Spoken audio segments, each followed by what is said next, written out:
Historia ya Freemasonry ni moja ya historia ambazo si rahisi kueleweka moja kwa moja kama zilivyo historia nyingine. Sababu kuu ni kwamba: moja, ukosefu wa kumbukumbu za awali.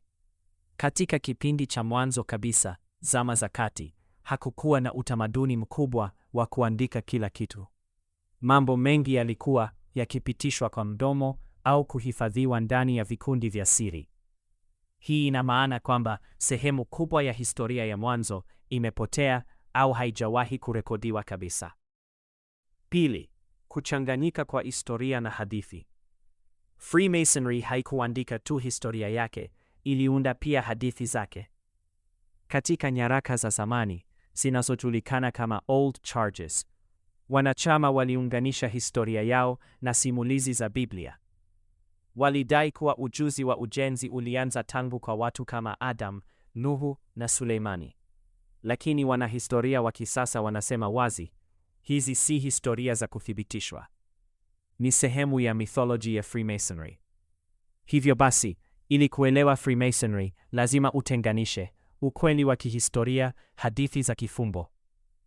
Tatu, siri za ndani ya kundi.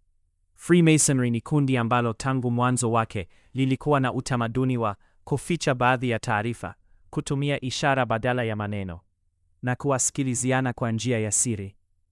Hii ina maana kwamba hata leo kuna mambo ambayo hayajaandikwa wazi kwa watu wa nje. Na hii ndio sababu imeendelea kuibua maswali na daria za nje na tafsiri tofauti tofauti. Sasa basi, ili kupata picha halisi ya mwanzo wa chama cha Freemasonry, tunapaswa kuacha hadithi kwanza na kuangalia ushahidi wa kihistoria. Katika Ulaya ya zama za kati, karibu miaka 1000 hadi 1500, kulikuwa na kundi maalum la wafanyakazi, stonemasons, wachonga mawe. Hawa walikuwa tofauti na mafundi wengine wote. Kwa nini walikuwa maalum? Walikuwa na ujuzi wa juu sana. Walijenga makanisa makubwa, cathedrals, walijenga majumba ya kifalme. Walifanya kazi ambazo watu wa kawaida hawakuweza. Walikuwa wasafiri, hawakubaki sehemu moja. Walifuata miradi ya ujenzi kutoka mji hadi mji. Walikuwa na siri za taaluma, mbinu za ujenzi, vipimo na hesabu, michoro ya majengo. Kwa sababu hizi zote, walihitaji mfumo maalum wa kujilinda. Wakaanzisha kikundi chao cha wajenzi hawa wa mawe, ambacho baadaye watu wengine walianza kujiunga, hata ambao hawakuwa mafundi ujenzi, na baadaye kubadilisha chama hicho kuwa cha kifalsafa.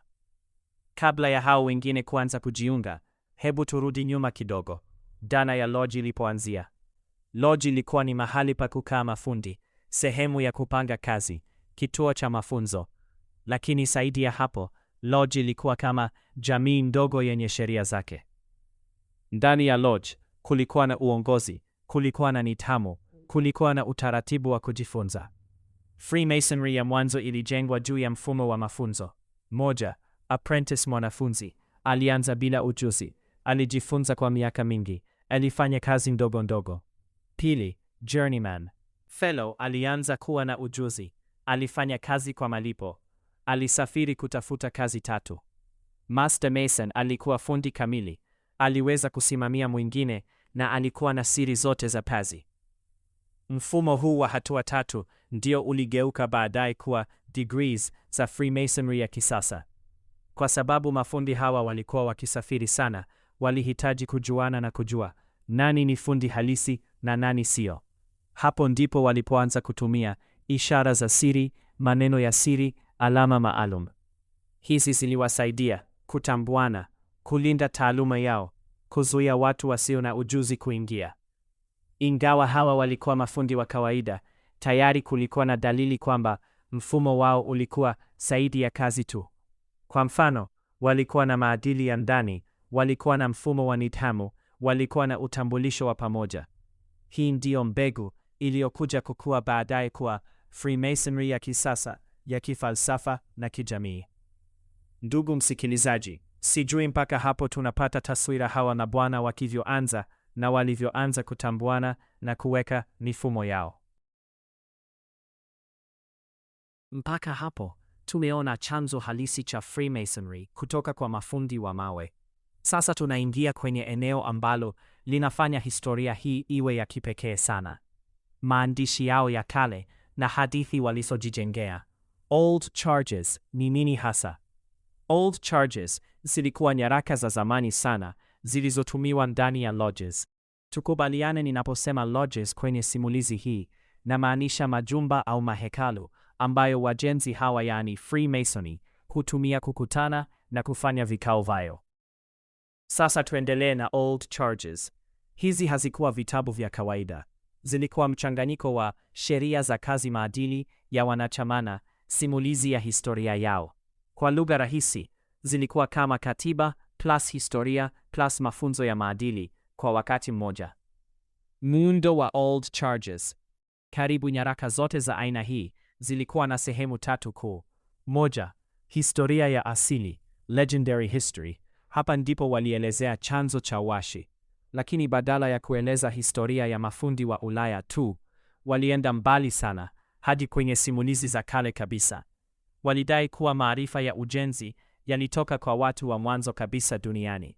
Walihusisha watu kama Adam, Nuhu. Walisema kuwa maarifa ya sayansi na ujenzi yaliokolewa hata baada ya gharika flood. Pili, kuenea kwa maarifa duniani. Katika simulizi zao, waliendelea kueleza kwamba maarifa haya yalipitishwa kutoka kizazi hadi kizazi na kufika katika ustaarabu wa kale kama Misri, Babelina, maeneo mengine ya kale. Hatimaye, walihusisha sana na ujenzi wa hekalu la Suleiman. Katika Freemasonry, hekalu la Sulemani si tu jengo la kihistoria, ni alama kuu ya mafundisho yao. Kwao, hekalu lina maana ya ukamilifu, mpangilio, hekimana, uhusiano kati ya Mungu na mwanadamu. Kwa hiyo, ujenzi wa hekalu, mfano wa kujenga maisha ya mtu, jiwe, mtu binafsi, fundi, mwalimu au kiongozi. Hapa ni muhimu kuelewa kitu kimoja kikubwa. Wanahistoria wa kisasa hawakubali hadithi hizi kama ukweli wa kihistoria. Wanaziona kama mythology ya Freemasonry, yaani hadithi zilizotengenezwa ili kutoa maanasi, kumbukumbu halisi za matukio. Lakini kwa wanachama wa Freemasonry, hadithi hizi zina thamani ya mafunzo ya kiroho na kimaadili, si historia tu. Kwa nini walitumia hadithi? Swali muhimu sana ni hili.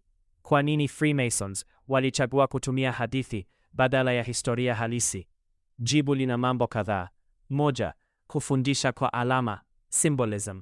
Badala ya kusema moja kwa moja, walitumia hadithi kufundisha maadili, hekima, nidhamu. Pili, kuongeza uzito wa utambulisho wao kwa kujiunganisha na historia ya kale. Waliifanya Freemasonry ionekane ya zamani sana na yenye mamlaka. Tatu, kuficha maana halisi. Hadithi ziliruhusu watu wa ndani kuelewa maanao, watu wa nje kutokuelewa kwa urahisi. Hii iliimarisha utamaduni wao wa siri. Aina za old charges. Kulikuwa na nyaraka nyingi tofauti, lakini maarufu zaidi ni Regius Manuscript, karne ya 14. Cook Manuscript, karne ya 15.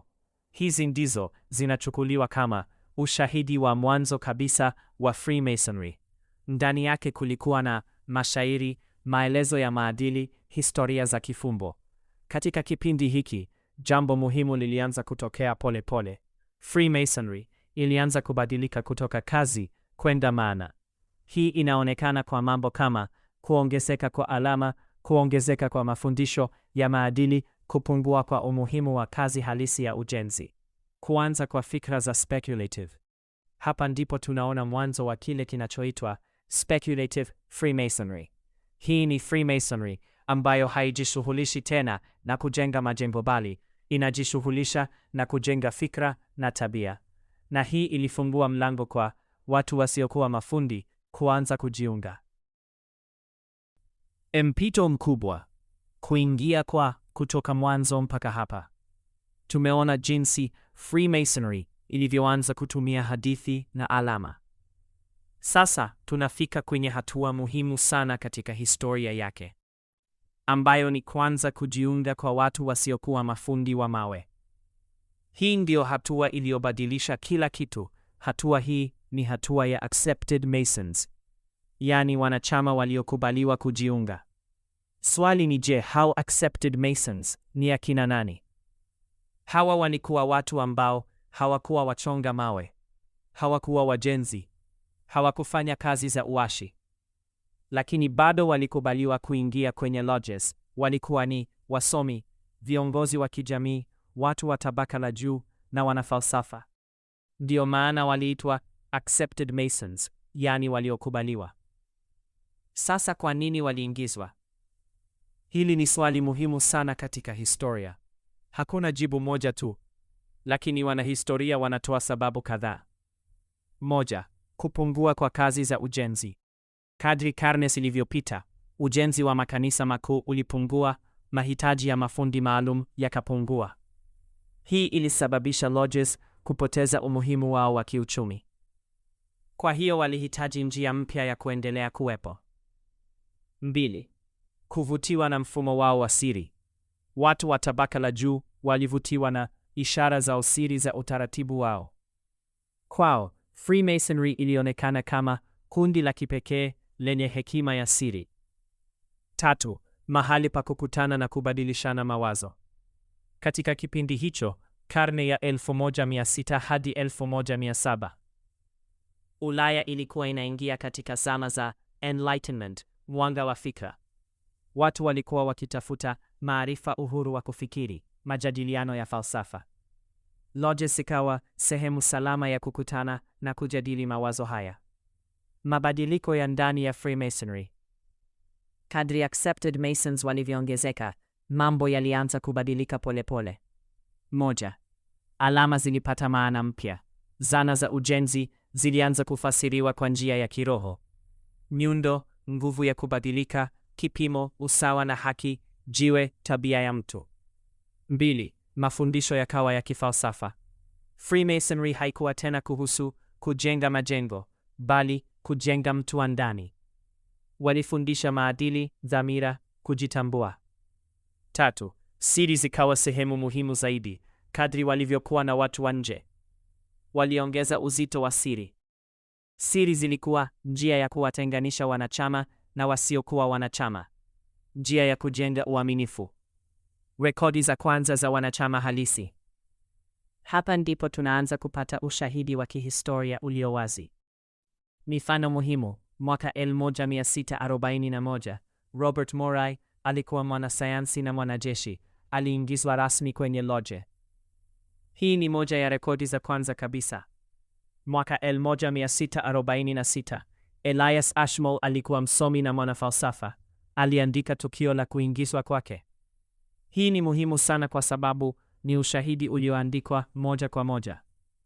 Katika kipindi hiki, Uingereza lodges zilianza kuwa za speculative zaidi. Watu wengi wasiokuwa mafundi waliingia. Bado ilishikilia mfumo wa zamani. Ilichanganya mafundi na wasio mafundi. Hii inaonyesha kuwa mabadiliko hayakutokea sehemu zote kwa wakati mmoja. Kuzaliwa kwa speculative Freemasonry. Hatimaye kufikia karne ya 17, Freemasonry ilikuwa imebadilika kabisa. Kutoka chama cha mafundi kwenda kundi la kifalsafa na kijamii. Hii ndio inaitwa speculative Freemasonry, ambapo ujenzi ni wa kiroho, alama zina maana ya ndani, lengo ni kuboresha mtu. Umuhimu wa hatua hii. Hii ndio hatua muhimu zaidi katika historia yote ya Freemasonry, kwa sababu ndio ilifanya Freemasonry iweze kuishi hadi leo. Ndio iliruhusu kuenea kwa watu wa aina zote. Ndio iligeuza mfumo wa kazi kuwa mfumo wa fikra. Bila hatua hii, Freemasonry ingeweza kutoweka kama vyama vingine vya mafundi. Mapinduzi ya mwaka 1717 ndio mwaka wa kuzaliwa kwa Freemasonry ya kisasa. Mpaka hapa tumeshaona jinsi Freemasonry ilivyobadilika kutoka kwa mafundi hadi kuwa kundi la kifalsafa. Sasa tunafika kwenye tukio ambalo wanahistoria wengi wanaliita mwanzo rasmi wa Freemasonry ya kisasa. Mkutano wa ajabu, mwaka 1716. Mwaka huu kulikuwa na lodges kadhaa huko London zilizoanza kukutana na kujadili mustakabali wao. Ni muhimu kuelewa, wakati huu Freemasonry ilikuwa bado haina uongozi wa kitaifa. Kila lodge ilikuwa inafanya kazi kivyake. Hii ilisababisha ukosefu wa umoja, tofauti za mila, kutokuwepo kwa mfumo mmoja. Mwaka wa 1717 kukaundwa Grand Lodge. Mwaka uliofuata lodges 4 zilikutana rasmi na kufanya uamuzi mkubwa wa kuunda Grand Lodge of England. Hii ilikuwa hatua ya kihistoria sana. Kwa mara ya kwanza, Freemasonry ilipata uongozi wa juu. Kulikuwa na mfumo wa pamoja. Lodges ziliunganishwa chini ya mamlaka moja. Lodges 4 zilizounda Grand Lodge zilikuwa zinakutana kwenye taverns, bars za zamani, Goose and Gridiron Crown, Apple Tree Rama and Grapes. Hii inaonyesha kitu muhimu. Freemasonry haikuanza kwenye majengo ya kifahari. Ilianza kwenye sehemu za kawaida kabisa za jamii. Baada ya kuunda Grand Lodge, walichagua Grand Master. Huyu alikuwa kiongozi wa juu wa Freemasonry, msimamizi wa lodges zote. Hii ilianzisha mfumo wa uongozi ambao bado upo hadi leo. Kuanzishwa kwa Grand Lodge kulileta mabadiliko makubwa sana. Moja, kuundwa kwa sheria rasmi. Kulikuwa na kanuni za kuendesha lodges, miongozo ya wanachama, taratibu wa mikutano. Pili, kuanzishwa kwa mfumo wa kitaifa. Freemasonry haikuwa tena vikundi vya kienyeji tu. Ilikuwa sasa mfumo wenye uongozi wa juu. Tatu, kuanza kwa upanuzi wa kimataifa. Kwa kuwa sasa kulikuwa na mfumo thabiti, ilikuwa rahisi kueneza Freemasonry nchi nyingine. Baada ya kuanzishwa kwa Grand Lodge, kulihitajika mwongozo rasmi. Mwaka 1723, kitabu muhimu kilichapishwa, kikaitwa Anderson's Constitutions. Hiki kilikuwa na: moja, historia ya Freemasonry, ilielezea asili yake, ilichanganya ukweli na hadithi. Pili, sheria za wanachama, maadili ya kufuatani, dhamu ya ndani. Tatu, kanuni za dini. Hapa kuna jambo muhimu sana. Freemasonry ilisema kuwa wanachama hawapaswi kugombana kuhusu dini. Badala yake, kila mtu aruhusiwe kuwa na imani yake, lakini wote waunganishwe kwa imani ya juu. Hii ilisababisha kuvutia watu wa dini tofauti, lakini pia kuleta utata wa kidini, chanzo cha mgogoro. Baada ya muda, si kila mtu alikubaliana na mabadiliko haya. Baadhi ya lodges zilihisi kwamba Freemasonry mpya imebadilisha mila za zamani sana. Hii ilisababisha mgawanyiko, kundi la Moderns, kundi la Ancients. Huu ulikuwa mwanzo wa mgogoro mkubwa. Tutauona zaidi sehemu inayofuata. Kuanza kuenea duniani. Baada ya mwaka 1717, Freemasonry ilianza kusambaa haraka sana. Ulaya, Amerika, maeneo ya makoloni. Sababu za kuenea: mfumo wake ulikuwa wazi zaidi, ulivutia wasomi, uliwapa wanachama mtandao wa kijamii. Tukio hili ndilo lililofanya Freemasonry iwe kama ilivyo leo. Bila mwaka 1717, ingeendelea kuwa vikundi vidogo vidogo visivyo na muundo, lakini baada ya mwaka huo ikawa taasisi, ikawa na sheria, ikawa na mfumo wa kimataifa. Mgogoro wa Moderns na Ancients. Baada ya kuanzishwa kwa Grand Lodge of England mwaka 1717, Freemasonry ilianza kukua kwa kasi. Lakini ukuaji huu haukuja bila matatizo. Kadri lodges zilivyoongezeka, ndivyo tofauti zilivyoanza kujitokeza. Mgogoro ulianza kwa sababu kuu moja: tofauti juu ya mila na utaratibu wa Freemasonry. Baadhi ya wanachama walihisi kuwa mfumo mpya wa Grand Lodge ulikuwa unabadilisha sana mila za zamani. Baadhi ya ibada na ishara zilikuwa zimebadilishwa. Hivyo kulikuwa na makundi mawili makubwa. Moderns ni akina nani? Hili lilikuwa kundi lililohusiana na Grand Lodge ya mwaka 1717. Waliitwa Moderns, lakini jina hili halikuwa lao wenyewe. Lilitolewa na wapinzani wao. Sifa zao: walikubali mabadiliko mapya. Walibadilisha baadhi ya ibada, walikuwa wazi zaidi kwa wanachama wapya. Freemasonry ilipaswa kubadilika kulingana na wakati. Ancients ni akina nani? Hili lilikuwa kundi lililojitokeza baadaye likipinga mabadiliko. Waliitwa Ancients, yani wakale. Walisisitiza mila za zamani. Walikataa mabadiliko ya moderns. Walidai wao ndio wanaofuata Freemasonry halisi. Kwao, Freemasonry ilipaswa kulinda mila zake bila kubadilika. 40. Halisi zilikuwa zipi? Mgogoro haukuwa wa majina tu. Ulikuwa wa vitendo halisi. 1. Tofauti za ibada. Kila kundi lilikuwa na njia tofauti ya kufanya mikutano. Tofauti katika viapo. Tofauti katika ishara mbili. 2. Tofauti za alama na mafundisho. Baadhi ya alama zilifasiriwa tofauti na hata matumizi yake yalitofautiana. 3. Tofauti za uongozi. Kila kundi lilikuwa na mfumo wake wa uongozi, Grand Lodge yake. Hii ilimaanisha kuwa kulikuwa na Freemasonry mbili zinazofanana lakini tofauti. CAT uliwalazimisha kufafanua mila zao. Uliunda mfumo imara zaidi. Uliweka msingi wa Freemasonry ya kisasa.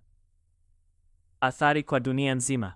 Baada ya muungano, Freemasonry iliweza kuenea kwa umoja zaidi, kuanzisha lodges duniani kote, kuwa na utambulisho mmoja.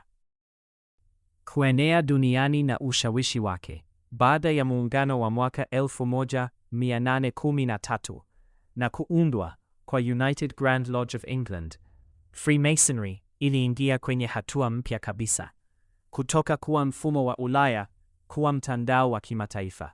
Baada ya kuimarika England, Freemasonry ilianza kusambaa haraka katika bara la Ulaya.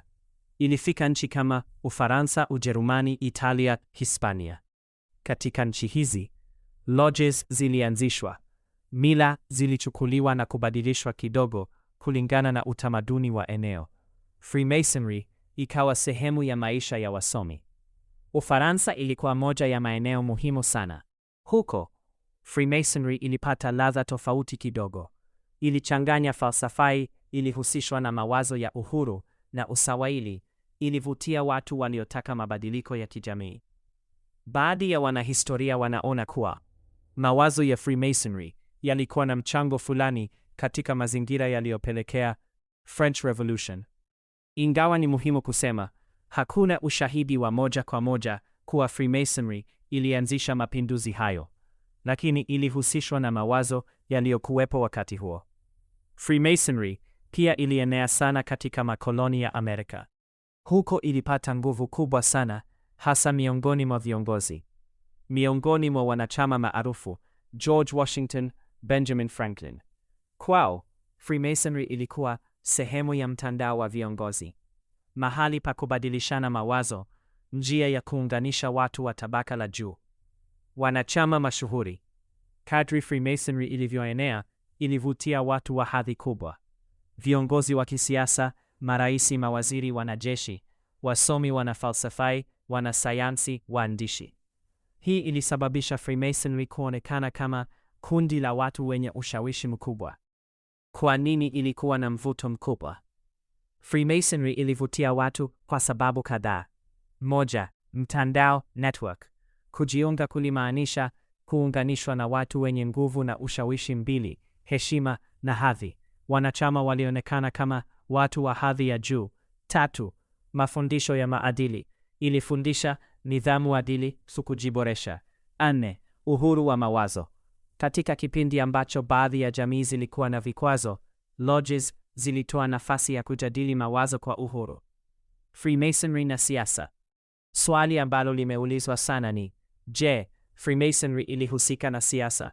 Jibu sahihi ni, haikuwa chama cha siasa rasmi, lakini wanachama wake wengi walikuwa viongozi. Hivyo, ushawishi wake ulionekana kupitia watu waliokuwa ndani yake, kuanza kwa tuhuma na nadharia. Kadri ilivyoenea na kupata nguvu, watu walianza kuwa na wasiwasi. Kwa nini kuna siri nyingi? Kwa nini viongozi wengi wako ndani yake? Je, kuna ajenda iliyofichika? Hapa ndipo zilianza nadharia za njama, conspiracy theories. Upinzani kutoka serikali. Baadhi ya serikali zilianza kuiona Freemasonry kama tishio, hasa tawala za kifashisti, tawala za kikomunisti. Walihofia mtandao wake wa siri, ushawishi wake kwa watu wa juu. Pia, baadhi ya nchi zilipiga marufuku Freemasonry. Wanachama walifuatiliwa, upinzani kutoka dini. Taasisi za dini pia zilipinga, hasa Roman Catholic Church. Sababu kuu, Freemasonry haifuati dini moja, inaruhusu imani tofauti, ina mafundisho ya siri. Hii ilisababisha migogoro ya muda mrefu kati ya Freemasonry na dini.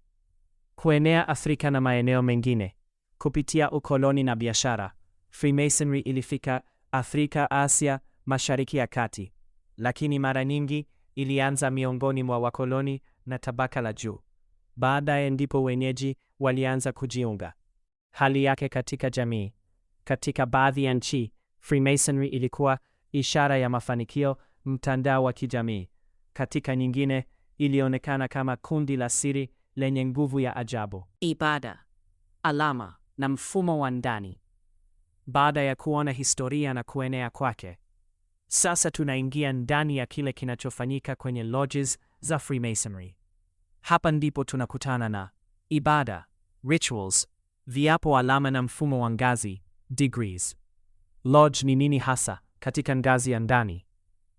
Kwa nje, lodge inaweza kuonekana kama jengo la kukutania, lakini kwa ndani, lodge ni mahali pa ibada za kiishara, darasa la mafundisho ya kifalsafa na mfumo wa nidhamu ya wanachama.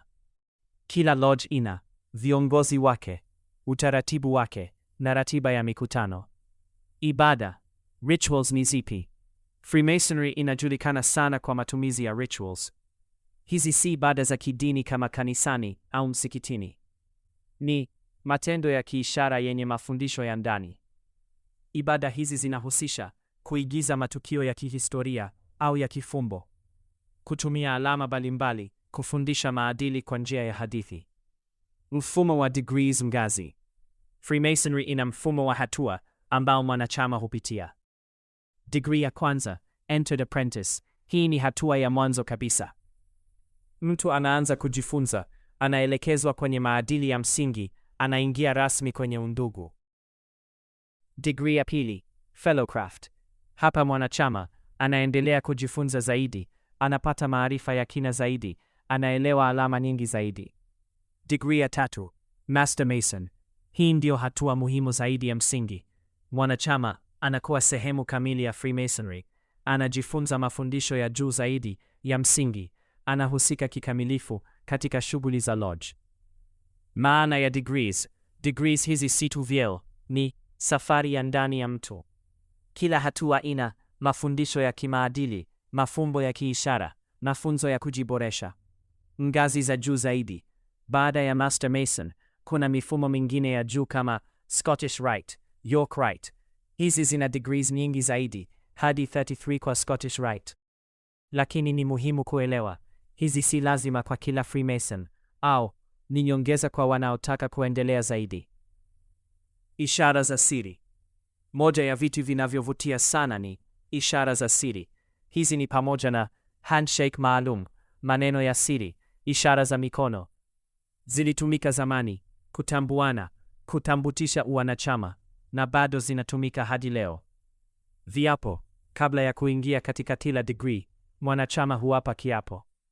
Kiapo hiki kinahusu kutunza siri, kuwa mwaminifu kwa undugu, kufuata maadili ya Freemasonry.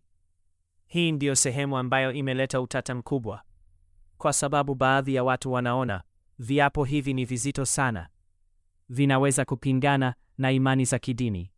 Alama, symbols. Freemasonry hutumia alama nyingi sana. Maarufu zaidi ni compass, square. Alama hizi zina maana za ndani kama usawa, haki, mipaka ya maadili. Great Architect of the Universe. Freemasonry inamtaja Mungu kwa jina hili, Great Architect of the Universe, sababu kuunganisha watu wa dini tofautiki, uepuka ubaguzi wa kidini. Lakini hili limeleta mjadala mkubwa kwa sababu halimtaji Mungu kwa jina la dini fulani. Linaonekana kuwa la neutral. Siri zao ni za kiasi gani?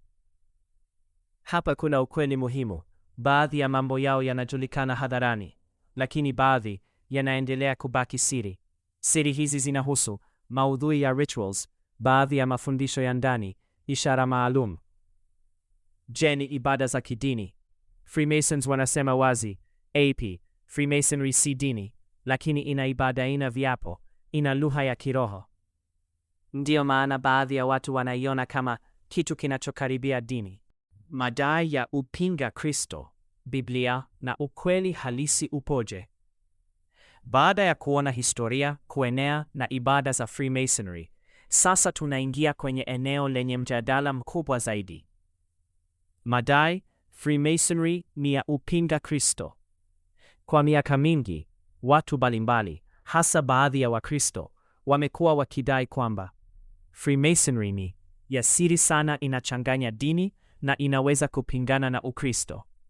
Lakini ili kuelewa hili vizuri, lazima tugawanye mambo mawili: madai ya watu, opinions, ukweli unaweza kuthibitishwa, facts. Hoja za wanaodai inapinga Ukristo. Baadhi ya Wakristo wanatoa hoja zifuatazo. 1. Kumuita Mungu Great Architect. Freemasonry haitumii jina maalum kama Yesu Kristo. Badala yake hutumia Great Architect of the Universe. Kwa Wakristo wengi, hili linaonekana kama kupunguza nafasi ya Kristo mbili. Kukubali dini zote. Freemasonry inaruhusu Mkristo, Muislamu, Myahudi nke kuwa pamoja ndani ya lodge moja. Kwa baadhi ya Wakristo, hii inaonekana kama kusema dini zote ni sawa. 3. Viapo vya siri. Viapo vya Freemasonry vinachukuliwa na baadhi kuwa vizito sana, vinaweza kuwa juu ya uaminifu kwa Mungu. 4. Ibada za mafambo. Kwa sababu ya rituals za alasiri, wengine wanaona kuwa kuna mambo ya kiroho yasiyo wazi. Msimamo wa kanisa. Moja ya taasisi kubwa zilizopinga Freemasonry ni Roman Catholic Church. Kwa muda mrefu, kanisa hili limefundisha kuwa Mkatoliki hatakiwi kuwa Freemason. Sababu, mafundisho yake hayalingani na Ukristo, mfumo wake wa siri, tazamo wake wa dini. Biblia inasema nini? Ni muhimu kusema wazi. Biblia haitaji Freemasonry moja kwa moja, kwa sababu Freemasonry ilikuja baadaye sana kihistoria. Lakini Wakristo wengi hutumia kanuni za Biblia kutathmini. Mistari inayotumika mara nyingi. 1. Kuhusu kushirikiana na imani tofauti. Msifungamane nira pamoja na wasioamini. Wakorintho wa pili sura ya 6, mstari wa 14. Hii hutafsiriwa kama tahadhari dhidi ya kuunganisha imani tofauti mbili. Kuhusu mambo ya siri. Msiwe washirika wa matendo ya giza. Waefeso sura ya 5, mstari wa 11. Baadhi wanaona siri za Freemasonry zinaweza kuingia hapa. 3. Kuhusu viapo. Biblia inaonya kuhusu viapo visio vya lazima. Hii inaleta swali: je, viapo vya Freemasonry vinafaa? Hoja za upande wa Freemasons. Freemasons wenyewe wanajitetea kwa kusema, 1. Sisi si dini. Wanasema Freemasonry ni undugu, si dini mbili. Hatupingi Mungu. Wanasisitiza wanaheshimu imani zote tatu. Tunafundisha maadili. Wanadai kuwa mafundisho yao ni ya uadilifu, ya kusaidiana, ya kujiboresha. Na daharia za njama, conspiracy theories. Freemasonry imehusishwa na mambo mengi kama kutawala dunia, New World Order, nguvu za siri. Lakini ukweli ni huu: mengi ya madai haya hayana ushahidi wa moja kwa moja. Baadhi yanatokana na hofu au kutokuelewa. Ukweli ulio katikati. Ukichunguza kwa makini sana, Freemasonry ina siri, ina ibada za kiishara, ina mfumo wa kipekee. Lakini pia si ushahidi wote unaonyesha kuwa ni upinga Kristo moja kwa moja. Tafsiri nyingi zinategemea imani ya mtu. Namna ya kuelewa kwa usahihi. Njia bora ya kuangalia Freemasonry ni kuitazama kwa pande mbili. 1. Kama historia ilianza kama mafundi, ilikuwa kuwa mfumo wa kijamii. 2. Kama mfumo wa imani ya kifalsafa, una alama, una mafumbo na tafsiri mbalimbali. Baada ya safari yote hii, kutoka mafundi wa mawe wa zama za kati hadi kundi la kimataifa lenye siri, Freemasonry imepitia mabadiliko makubwa sana. Ni historia, falsafa, undugu na siri kwa wakati mmoja. Swali la mwisho. Kwa hiyo, je, Freemasonry ni njia ya kujiboresha na kujenga maadili? Au ni mfumo wenye mafumbo unaweza kupingana na imani za kidini? Jibu lake haliko rahisi. Linategemea imani yako, mtazamo wako, na jinsi unavyochunguza ukweli. Lakini jambo moja haliwezi kupingwa. Freemasonry ni moja ya mashirika yenye historia ndefu, ushawishi mkubwa, na mjadala mkubwa zaidi duniani.